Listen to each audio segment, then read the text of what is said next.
Mathematics first year की book में से एक इंतहाई अहम शॉर्ट क्वेश्चन समझते हैं, और ये वो क्वेश्चन है जो बोर्ड इम्तिहान में भी पूछा गया था, और ये पेपर नंबर 2 का क्वेश्चन नंबर 4 है। तो ये क्वेश्चन कुछ इस तरीके से है कि डिफ़ाइन अ बाइनरी रिलेशन, कि आपने बाइनरी रिलेशन को डिफ़ाइन करना है, उसकी यानी कि तारीफ़ करनी है। फ्राम अ सेट ए, जो सेट ए से, टू सेट बी, जो सेट ए से सेट बी की तरफ हो। तो इसको आप इस तरीके से समझें कि अगर हमारे पास दो सेट गिवन हो, मसलन एक सेट ए, इधर अगर मैं यूँ लिख दूँ ए क्रॉस बी, तो ए सेट नॉन एम्प्टी सेट होना चाहिए। मसलन इस जगह पर लिखा हो 4 7, और इसी तरह क्रॉस लिखते हैं, फिर हम बी सेट लिख लेते हैं जी 3। तो ये दो नॉन एम्प्टी सेट हैं। अब इसके अगर हमने बाइनरी रिलेशन बनाने हो तो किस तरीके से बनाए जाते हैं कि एक शुरू में ब्रैकेट लगाते हैं, फिर स्मॉल ब्रैकेट लगाकर 4 को 3 के साथ आपने लिख लेना है, फिर कामा लगाना है, और फिर 3 को लिखना है, फिर ब्रैकेट बंद करके फिर दोबारा कामा लगाना है, फिर 7 को 3 के साथ आपने मिलाकर लिख देना है। इसी तरह अगर 3 के अलावा कोई और आगे रकम होती तो फिर आपने सेम यही काम उसके साथ करना था। अब ये जो हमारे पास रकमें बनी हैं, मसलन ये 4, 3, 7, 3, इनको हम बाइनरी रिलेशन कहते हैं। तो इसी चीज़ को आपने अपने जहन में रखना है। फिर इस क्वेश्चन को हम पढ़ते हैं तो इस क्वेश्चन की आपको समझ आ जाएगी। ये जो बीच में लिखे जाते हैं ये बाइनरी रिलेशन होते हैं।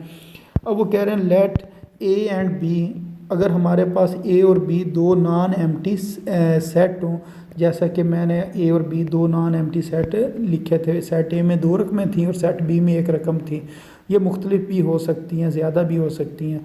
देन एनी सबसेट, तो फिर कोई भी subset of Cartesian product A cross B, तो फिर जो हम कार्टेशियन प्रोडक्ट लेते हैं ए क्रॉस बी का, जो हम वो छोटी ब्रैकेट के अंदर जो रकमें लिख रहे थे ना, इस तरह इधर कुछ रकम लिखते थे, फिर कामा लगाते थे, फिर कोई दूसरी रकम लिख लेते थे, इनको कहते हैं Cartesian product A cross B. इसका ये नाम होता है।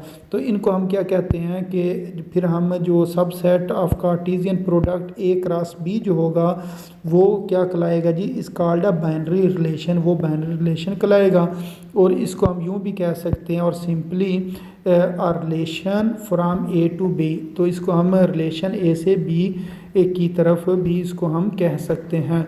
अब इसके साथ का मज़ीद एक और क्वेश्चन है, फिर आपको मज़ीद इस क्वेश्चन की समझ आ जाएगी। तो ये एक एग्जांपल है और ये अक्सर पेपर में पूछी भी जाती है। तो इसके अंदर वो कह रहे हैं कि लेट ए जो सेट है वो बराबर है 1 2 3 के। तो उसके बाद क्या कह रहे हैं, डिटरमाइन अ रिलेशन आर, आपने आर रिलेशन मालूम करना such that X R Y if X less than Y. तो ये उन्होंने साथ कुछ कंडीशन भी बताई हुई है कि जो x है वो y से क्या होना चाहिए जी, छोटा होना चाहिए। तो ये वाली कंडीशन को आपने इस क्वेश्चन के अंदर अप्लाई करना है। बाकी ये जो लिखा हुआ है ना R such that X R Y, इससे आपने परेशान नहीं होना है। सिर्फ आपने ये याद रखना है, अगर क्वेश्चन में सिर्फ ए गिवन हो तो आपने अगर इसके रिलेशन मालूम करने हैं तो ए क्रॉस ए आपने फाइंड कर लेना। जब ए क्रॉस ए फाइंड होगा तो लास्ट के अंदर इस चीज़ को हम अप्लाई करके इसका आंसर लिख देंगे। तो अब इसको सॉल्व करते हैं। मसलन हमारे पास क्वेश्चन में क्या लिखा हुआ था कि ए सेट जो कि बराबर है 1 2 3 के, इधर हम लिखते हैं ए क्रॉस ए। अब ये क्वेश्चन में किसी जगह पर नहीं लिखा होगा कि आपने ए क्रॉस ए फाइंड करना है, तो ये आपने याद रखना है। जिस टाइम वो कहेंगे ना कि आपने रिलेशन फाइंड करना है, तो फिर आपने याद रखना है कि हमने क्या फाइंड करना है जी, ए क्रॉस ए फाइंड करना है।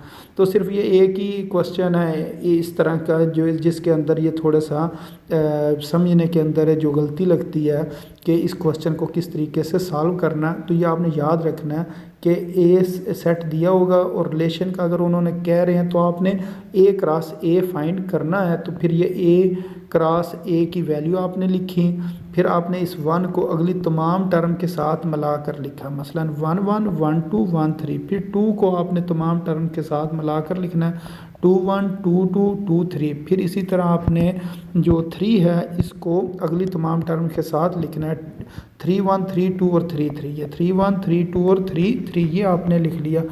अब आपने लिखना है स्मॉल आर, जिस तरह ये क्वेश्चन में कह रहे थे ना स्मॉल आर, ये आपने इस जगह पर लिखना स्मॉल आर। अब आपने एक काम करना, इस कंडीशन को अप्लाई करना। ये कंडीशन क्या थी, एक्स जो है वो लेस देन वाई होना चाहिए।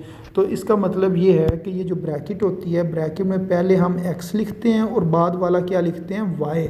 तो x जो है वो y से छोटा होना चाहिए। इधर ये दोनों बराबर हैं, x और y बराबर हैं, ये नहीं लेना।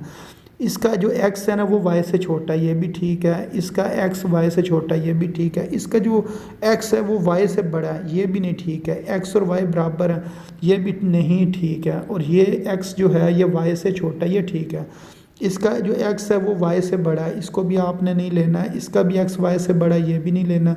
ये x और y बराबर है, इसको भी नहीं लेना है। तो इसका मतलब ये जो जिनके ऊपर मैंने टिक लगाया, ये 3 रकमें इस जगह पर लिखी जाएंगी। अब क्वेश्चन में उन्होंने नहीं कहा कि आपने डोमेन और रेंज भी निकालनी है, लेकिन ये एग्जाम्पल बुक पर इसी तरह ही सॉल्व हुई है। तो फिर आपने इसकी डोमेन भी फाइंड कर लेनी है और रेंज भी फाइंड कर लेनी है। तो डोमेन और रेंज किस तरीके से फाइंड करनी है आपको पता होना चाहिए। जो डोमेन होती है वो छोटी ब्रैकेट में पहली वाली रकमें होती हैं। मसलन ये जो छोटी ब्रैकेट है, इसके पहली रकम जो है वो क्या है 1, इसकी पहली रकम क्या है 1, इसकी पहली रकम क्या है 2।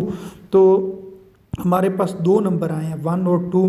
तो ये नहीं करना कि 1 को 2 बार लिख लें, क्योंकि सेट के अंदर कोई भी रकम 2 बार नहीं लिखी जाती है। तो 1 को आपने ये 1 बार लिख लिया, उसके बाद आपने 2 लिख लिया, यानी कि ये जो दोनों 1 1 है इसको आपने इस जगह पर 1 बार लिख लिया और ये वाला 2 इस जगह पर लिख लिया। ये जो शुरू वाली ब्रैकेट के अंदर जो शुरू वाली रकम होती है वो डोमेन होती है और जो बाद वाली रकम होती है वो रेंज होती है। इस ब्रैकेट में बाद में लिखा हुआ है 2, तो ये वाला 2 आ गया। फिर इसकी ब्रैकेट में बाद में लिखा हुआ है 3 और इसके भी बाद में लिखा हुआ है 3। तो इसका मतलब 2 और 3 इसकी क्या होगी जी, रेंज होगी। ये 2 और ये जो दोनों 3 हैं इसको इस जगह पर 1 बार लिखना है। ये आपने इसकी रेंज भी लिख दी।